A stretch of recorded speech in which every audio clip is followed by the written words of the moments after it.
Yeah, good morning everyone. This is my vlog. Stay tuned, like, share, and subscribe. Good morning everyone. Breakfast muna tayo. Turn namin ngayon maglinis ng kusina daw. O tapusin mo muna yung kape mo. Malamig na oh. Ay, hindi pa.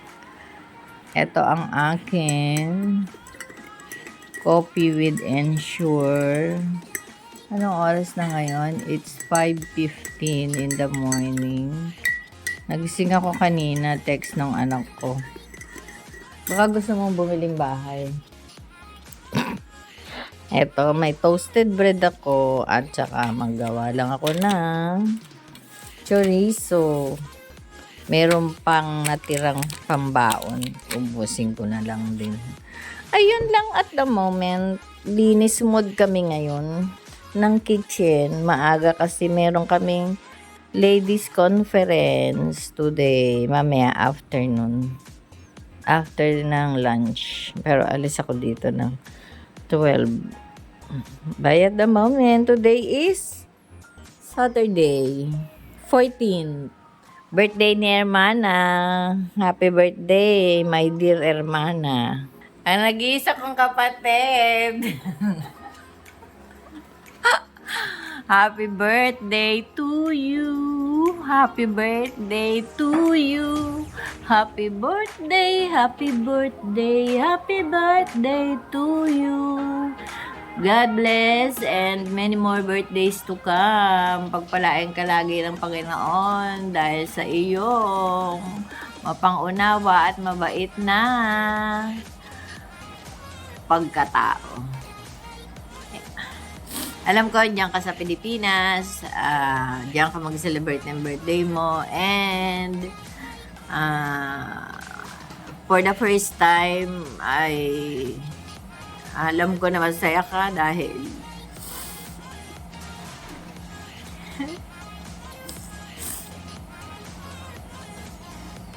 kasama mo si nanay sa birthday. First time in your history habang nag-abroad ka. Yun lang, God bless. Mabuhay ka hanggang gusto mo. Morning everyone. After breakfast, ito ang toka namin. Maglinis doon ng kitchen. Ngayon po ay meron ng mga toka-toka. So, kailangan linisin ang mga at tanggalin ng mga anik-anik dito sa kitchen lang kami. So, ang oras ngayon, update ay 6:15. Akala nyo, holiday ako, no? Dahil dito lang sa bahay. Pero no. Ito, linis dito, linis doon. Lahat diyan tatanggalin. Yun lang at the moment. Bye-bye! God bless everyone! Good morning again. Good morning pa dito. Everyone kasi it's just 8:30. Ay, 8:11 na pala. Ayan. So, 2 p.m. time naman. Tapos na kami sa taas. Ay, sa baba. Sorry. Sa linis sa baba. Kaya dito, 2 p.m. naman tayo. At na mga next month ay maglilinis na ako talaga ng yung mga anik-anik ng anak ko. Yan oh, daming anik-anik. Grabe, 'di ba? Ayun pa yung computer pa niya. Oh, 'di ba? Grabe, ang anik-anik. Ang mga gamit ko pa nasa maleta, ganyan. Ayan. Ito yung mga panlamig. Ayun, yeah. Lahat ito panlamig. Ayun lang everyone. See you again later. Itsura ko kasi linis kami ng aking tandem, si Melay. Bye! While editing.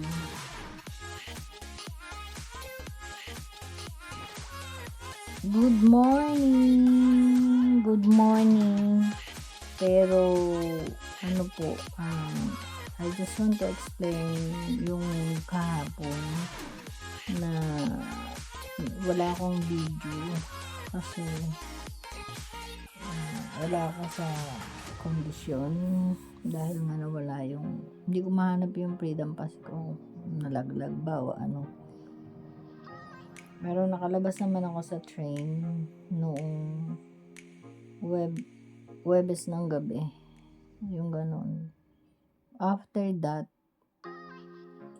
nilagay ko sa pocket ko, so sa bulsa ng jacket ko or sa bag, hindi ko na natandaan kung sa pocket ng pantalon, ng trouser, o sa pocket ng jacket, or sa bag. Doon lang yung lagayan ng tatlong yun.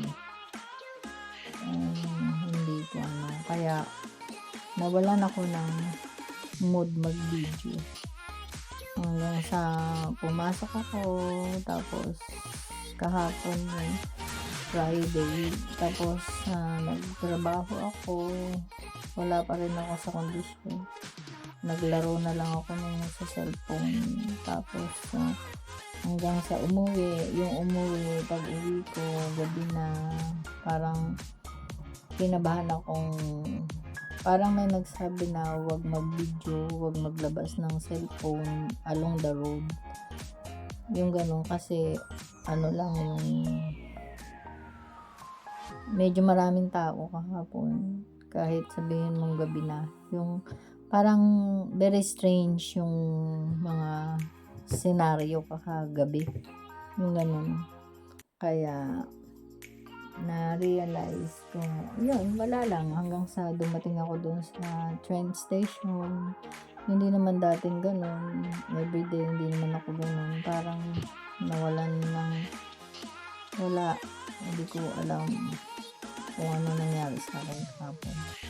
Hanggang sa umuwi ako dito, kumuha akong pagkain, nag-dinner ako, wala pa rin, hindi pa rin ako nakapag-video, nag-picture or whatever. Kasi pero nakapanood akong tanggol.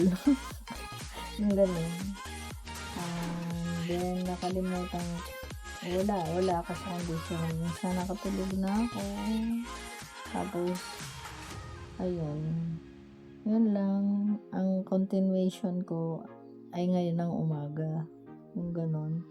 So habang nagtutupi ako, nakalaba ako nung Wednesday, ng mga lahat, mga di kulay to, yung mga itim, next Wednesday again, yung ganyan.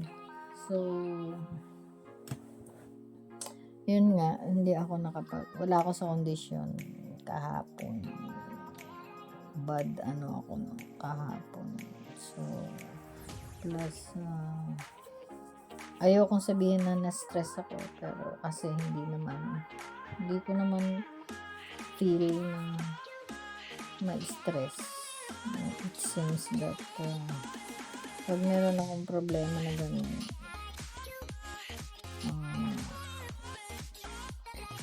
mahimik na lang ako, hindi ko alam kung saan ko hahanapin, hanggang sa yun, dala-dala ko pa rin sa isip ko hanggang sa umuwi, hanggang sa trabaho.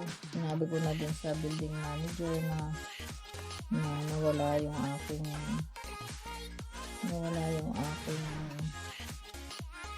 freedom pass, kasi meron na rin sila kasi mga ganun, kaya alam na nila.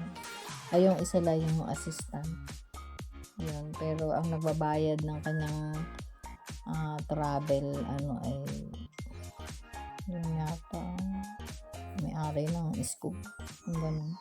Matagal na kasi siya dun, trusted na kumbaga, ayun. Kaya ito lang,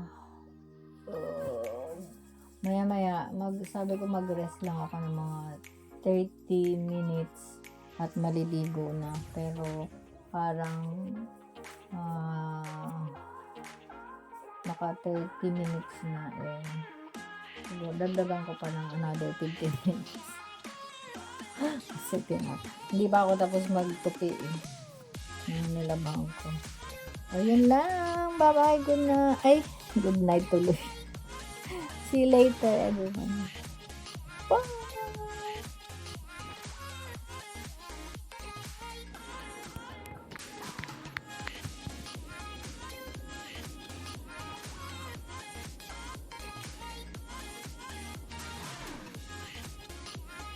Good morning. Good morning. Hello. 10:15 na po. Wait, check. Ay, 10:40 na pala. Meron kaming ladies conference. Ay, no. Yeah, okay. Buha na lang ako dun. Entrance, 10 pounds. Wala, hindi man ako sus Mariosep, nagkakasya ng so, daan muna ako doon sa train kasi meron dong withdrawal machine. So, ayan lang everyone. Punta tayo sa ladies conference. Wala pa kaming care group ngayon. Ladies conference. Lahat ng ladies ng UPC dito sa London, doon sa Battersea. So, ayun. Yung regarding sa lost freedom pass. Tumawag ako kahapon and then nag-declare ako na lost. So, papalitan nila sa next in 5 working days. Papadala daw nila sa akin. And then, I paid 10 pounds. Ayun. Pero, just to be sure, yung old Oyster ko pala ay pwede namang top-upan. So, hindi na nga lang libre. Yeah. So, I pay 73 pounds for 1 week. And then, so, it cost, all in all, I pay 83 pounds a week. Yeah, yun ang nagastos ko sa aking hindi ko alam kung anong nangyari talaga, kung saan nalaglag or along the way dito nalaglag or nung umaga, yung ganun ba, sa pagpasok ko nalaglag. Hindi ko ma-recall kasi yung hindi ako nagdadala normally ng body bag. So ngayon meron akong ganyan kasi nga normally backpack ang dala ko. So ayun, tingnan yung ang weather ngayon is I don't know what the temperature is, basta mainit na malamig. May araw. Sikat si haring araw, sumikat. Pero malamig. So thank God dahil ako ay nakaligo. Yun lang everyone. Andun na sila sa sa church. Kaya ayun, yung venue namin is doon sa Battersea Church. Kaya ayun lang everyone. Bye at the moment. See you after maybe an hour. Bye. And everyone, nandito na ako. Pakita ko. Ayan, time check. It's already 12. 1 hour and a half 1 hour and a half ang travel.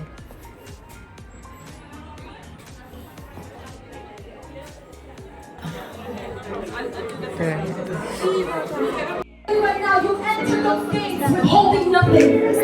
You enter those gates, you forget everything. You enter those gates, you leave the burden there. You enter those gates, you leave it there. You enter with joy and a heart of worship. You enter with praise. You enter with joy.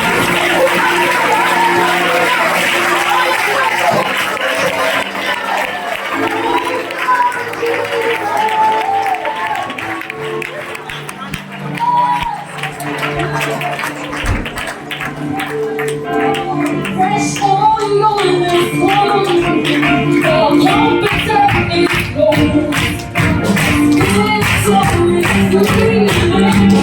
Hope on the road.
Hallelujah. Hallelujah. I know we don't want to stop just yet, but just hold on a minute. You may take your seats just for a moment. We just like to welcome every one of you into this place. We believe that there are women in this place ready to walk into this place of surrendering. Amen. We just like to welcome the ladies leaders. We just like to welcome the ministers' wives. If you can all just stand for me, the ministers' wives today. Let's just give a hand clap today.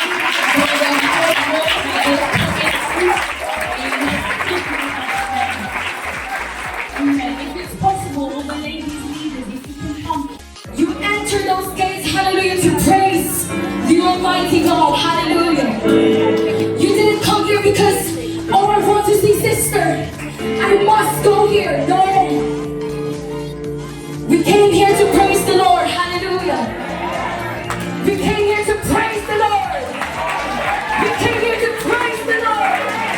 I don't know what we came here for, but I know I came here to praise Him, to glorify Him, to worship Him, to exalt Him. I don't know what we came here, but I know I came here to exalt His name, to shout Jesus, to proclaim His name.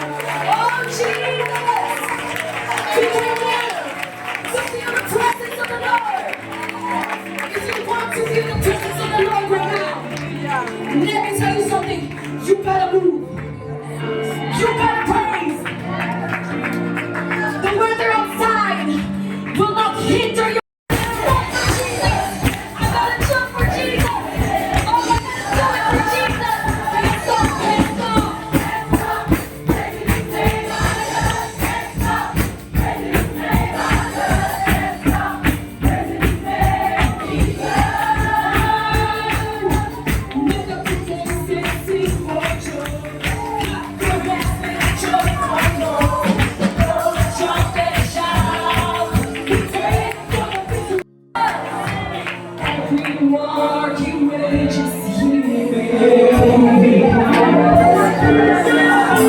And I'm not backing down from any trial,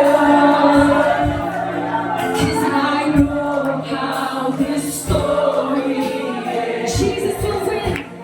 Jesus will always win. Jesus will always win. Oh, I'm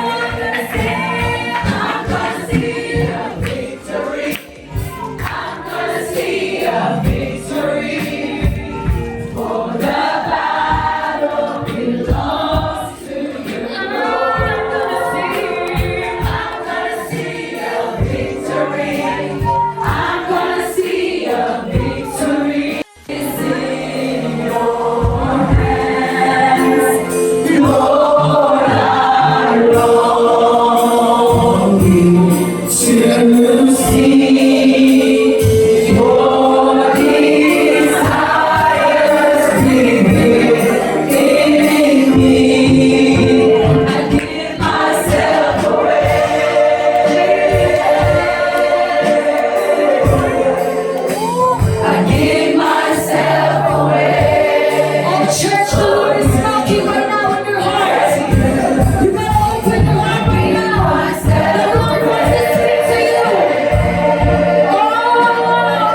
Martha was not wrong to want to serve, but she did not take the time to sit at the Master's feet. She was not positioned for the will of God to happen in her life. Instead, she complained and made a point, it's me, me. But Jesus answered Martha to let her know that I'm withholding nothing, Jesus. Withholding nothing. Withholding nothing. Oh, withholding nothing. Withholding nothing. Withholding nothing. Withholding nothing. Withholding nothing. Withholding nothing. Withholding nothing. Oh, withholding nothing. Withholding nothing. I surrender to you.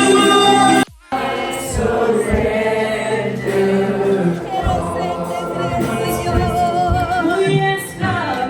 Oh, I surrender.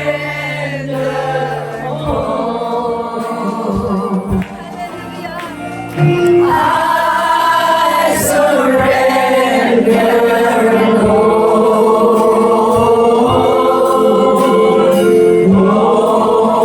to thee, my blessed Savior.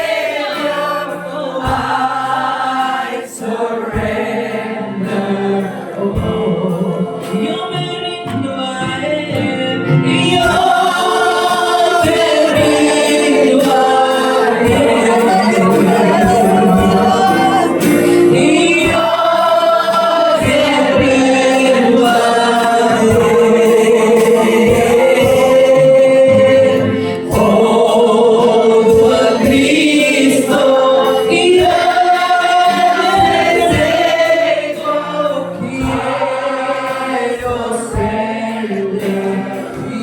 we're ready for the word, aren't we? I think we're ready. And without any further ado, I'd like to ask Reverend Greenaway. It's been such an awesome time we've had in the presence of the Lord. I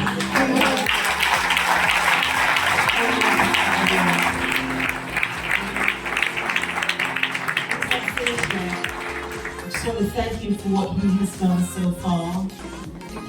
The changes that has taken place in our lives so far today. I just really want to thank him. Yes, Reverend Greenaway is no stranger to us.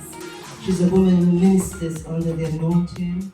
She's got a prophetic ministry and she allows the Lord to use her. She has a burden for souls to be born to the kingdom of God. And ladies, I bring before you a woman who has a passion for women, a passion to see things. Praise.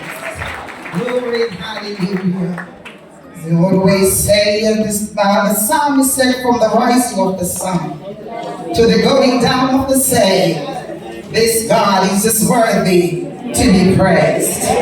Whether or not you're feeling good, He's worthy to be praised. Glory, hallelujah. And if you're confused about when the sun rises and when it sets, I give you another one. I will bless the Lord at all times. His praise shall continually be in my mouth. Praise the name of Jesus. Praise the name of Jesus. Praise the name of Jesus. Praise the name of Jesus. And He will draw near to you. What a promise. Cleanse your hands, you sinners, and purify your hearts, you double-minded. Let us just pray. Hallelujah. Father, in the mighty name of Jesus, I thank you even now for your words. I ask you, Almighty God, as we have come to give glory to your glory, as we have come to exalt thee, As we have come, mighty God, to lift you up, we ask you that you show up in the fullness of your glory. Do what only you can do. We take authority over this atmosphere even now. We bind every spirit of distraction. And we pray, Almighty God, as you anoint me to speak, anoint your people to hear what the Spirit will say unto the church. And we give you all glory in Jesus' mighty name. Hallelujah.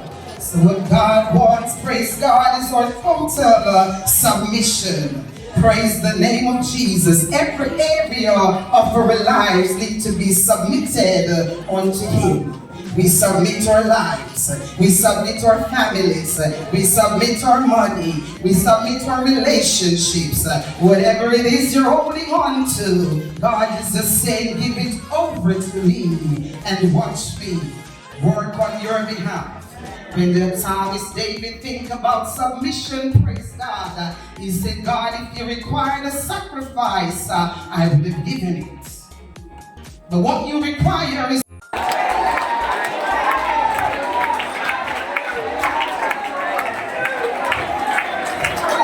because I've submitted to the will of God, and healing is the children's bread, and I am a child of God.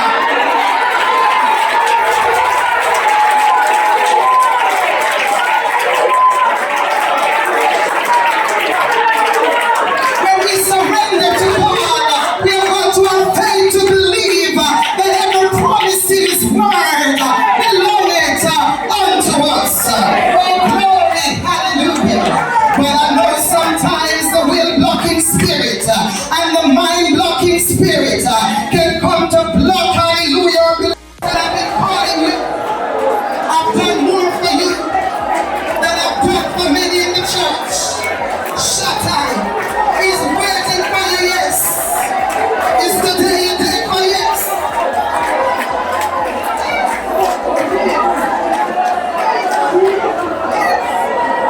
Yes, Lord, yes. Yes, Lord, yes. The healing is in your yes. The deliverance is in your yes. I pray for now. And the angel, the fire of healing, what you see before, the doctors will not see anymore. Because the oil that you can feel is now your portion. In the name of Jesus. In the name of Jesus. Hallelujah. Just put.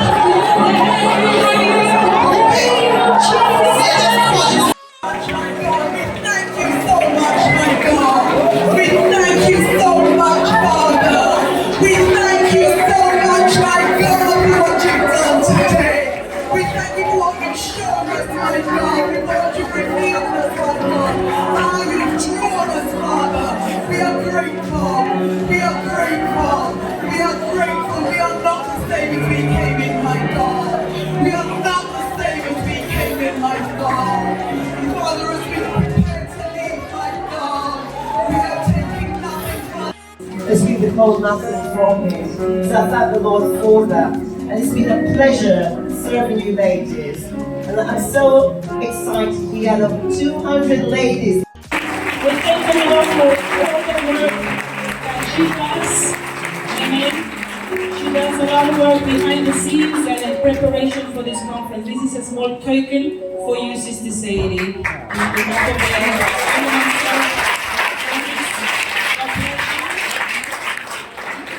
Pray that the Lord will bless her and will keep His hand upon her. But as we conclude today's ladies' conference, I want us to stretch forth our hands towards Sister Sadie. That the Lord will bless her, that the Lord will strengthen her. And I want to call some of our senior ladies to come and pray. Sister Olive, Sister Hampton, Sister Ellis, come and let us put our hands. Ladies, let's stretch for our hands. Sister Patricia, amen. Sister Greenaway. Let us pray right now in Jesus' name. Heavenly Father, mighty God, we bring Sister Sadie before you. Jesus, as we conclude this conference for the London and South, oh God, we're holding nothing, Lord Jesus. We ask that your hand of protection will be upon her life, upon her family, Lord Jesus. Good night, everyone. God bless and I love you all.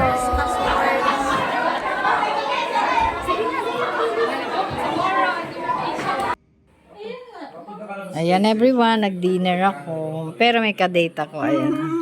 Si Christy at saka... Ano ba, hindi Christy. Ano yung pangalan mo? Kati. Sita. Pareha silang Sisi, oh. Ay, ako rin si. Oh, tatlo kami si. Makita ng anak ko. Ito. Oh. Anak yung border namin. Ay, nila pala, sorry. Eh, ako din, border din. Kami tatlo border. Ayan o, meron kami. Pa-dinner ako dito. May nakasabay ako ngayon. Kasi nagluluto ako ng coffee jelly. Dadalhin sa church bukas. Yan lang everyone. It's already 8:30. Bye-bye and see you later again. Bago matulog.